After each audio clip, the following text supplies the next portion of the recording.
Oke, Shalom Rock Riverside. Selamat datang kembali di devotional kita di minggu ini.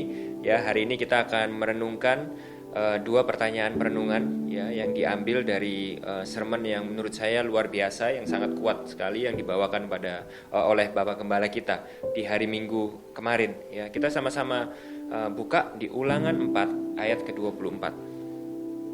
Ulangan pasal 4 ayat ke-24. Saya bacakan buat saudara, demikianlah firman Tuhan. Sebab Tuhan Allahmu adalah api yang menghanguskan, Allah yang cemburu. Oke, pertanyaan perenungan yang pertama adalah seperti ini. Apakah ada berhala-berhala di dalam hati kita yang Tuhan itu tunjukkan lewat situasi yang kita hadapi sekarang ini? Ya, kita mesti tahu bahwa Allah kita itu adalah Allah yang cemburu. Ya, seringkali kalau kita baca Alkitab, khususnya di Perjanjian Lama, itu digambarkan bagaimana Tuhan itu seperti seorang mempelai laki-laki, ya, seorang mempelai laki-laki, dan bangsa Israel itu sebagai seorang mempelai perempuan, dan bagaimana Tuhan sebagai seorang mempelai laki-laki itu begitu mencintai mempelai perempuannya, begitu mencintai mempelai wanitanya. Akan tetapi sang mempelai wanita terus-menerus melacurkan dirinya dengan apa? Dengan melayani dan menyembah berhala. Ya, kita lihat bagaimana di Perjanjian Lama bangsa Israel berkali-kali serong daripada Tuhan. Dengan apa? Dengan menyembah berhala-berhala palsu, dengan meninggalkan Tuhan dan mencari pertolongan dan pengharapan di dalam Allah-Allah palsu lewat penyembahan-penyembahan berhala mereka. Nah, ini yang pertama yang kita perlu tahu, ya, adalah bagaimana Alkitab itu menjelaskan kepada kita tentang dosa. Ya, dosa itu lebih daripada cuma sekedar melanggar sebuah peraturan, ya, tapi lebih dalam daripada itu. Alkitab memberikan kepada kita sebuah diagnosa yang lebih dalam daripada itu, yaitu di balik setiap dosa itu adalah penyembahan berhala. Ya, tentunya berhala di sini tidak seperti dulu, ya. Kalau dulu itu berhala digambarkan sebagai patung atau batu, tapi berhala-berhala modern itu tidak seperti itu. Berhala-berhala modern itu tidak kelihatan bentuknya, ya. Berhala-berhala modern itu ada di dalam hati kita. Apa itu? Yaitu adalah semua hal, ya, yang menggantikan posisi Tuhan di dalam hati kita, ya. Keindahannya memikat hati kita lebih daripada Tuhan, ya. Kita lebih mengandalkan hal tersebut lebih daripada kita mengandalkan hikmat Tuhan.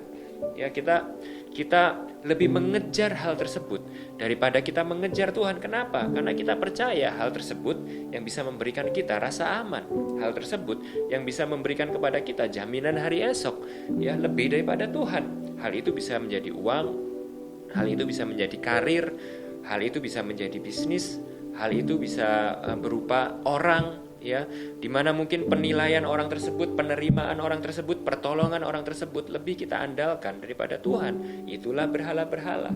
Nah, seringkali lewat situasi-situasi yang Tuhan izinkan di dalam kehidupan kita seperti saat ini, ya, saat kita merasa khawatir atau saat kita merasa takut, itu seringkali emosi-emosi tersebut itu sedang menunjukkan kepada kita berhala-berhala yang ada di dalam hati kita. Contoh, mungkin kita hari-hari ini merasa ketakutan yang begitu parah. Mungkin hari-hari ini kita merasakan kekhawatiran yang sangat. Kenapa? Mungkin karena selama ini kita merasa uang itu yang memberikan kita rasa aman. Mungkin selama ini kita merasa bisnis kita itu yang memberikan kita keamanan, jaminan hari esok.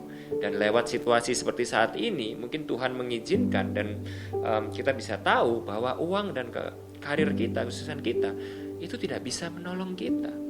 Itu hanyalah berhala-berhala palsu. Dan itu mungkin yang Tuhan sedang tunjukkan kepada kita lewat situasi saat ini. Nah, lalu pertanyaan perenungan yang kedua, ya, adalah justru di saat situasi seperti ini, di mana semua orang itu cenderung dan seringkali menjadi self-centered, ya, menjadi sangat egois, sibuk untuk menyelamatkan diri sendiri, ya. Saya percaya gereja Tuhan itu justru dipanggil untuk menunjukkan kasih Tuhan itu, ya. Gereja Tuhan itu justru ditunjukkan untuk menunjukkan kepada dunia bahwa kita percaya kepada Injil dan iman yang berbeda daripada di dunia ini, ya. Di saat situasi itu menjadi sangat gelap, justru gereja itu akan bersinar terang, ya. Jadi dalam kondisi seperti saat ini, ya, bagaimana caranya supaya kita sebagai gereja kita justru bisa bersinar lebih terang di dalam kegelapan, di dunia yang kasihnya menjadi semakin dingin, di dunia yang menjadi semakin egois, sibuk menyelamatkan diri sendiri, bagaimana justru kita ya bisa menjadi berkat untuk banyak orang? Bagaimana kita justru di dalam kondisi seperti ini itu bisa seperti gereja di Makedonia yang di Perjanjian Baru Paulus itu bisa ceritakan dengan begitu indahnya. Di tengah-tengah kekurangan mereka, di tengah-tengah keadaan yang sulit, tapi kasih mereka justru semakin melimpah.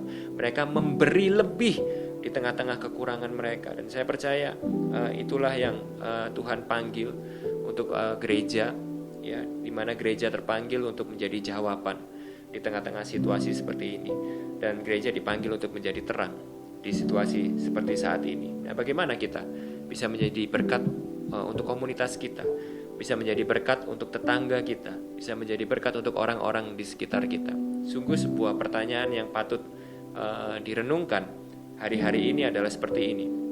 Ini mungkin sebuah pertanyaan yang sangat baik, yang bisa menjadi perenungan yang baik buat kita.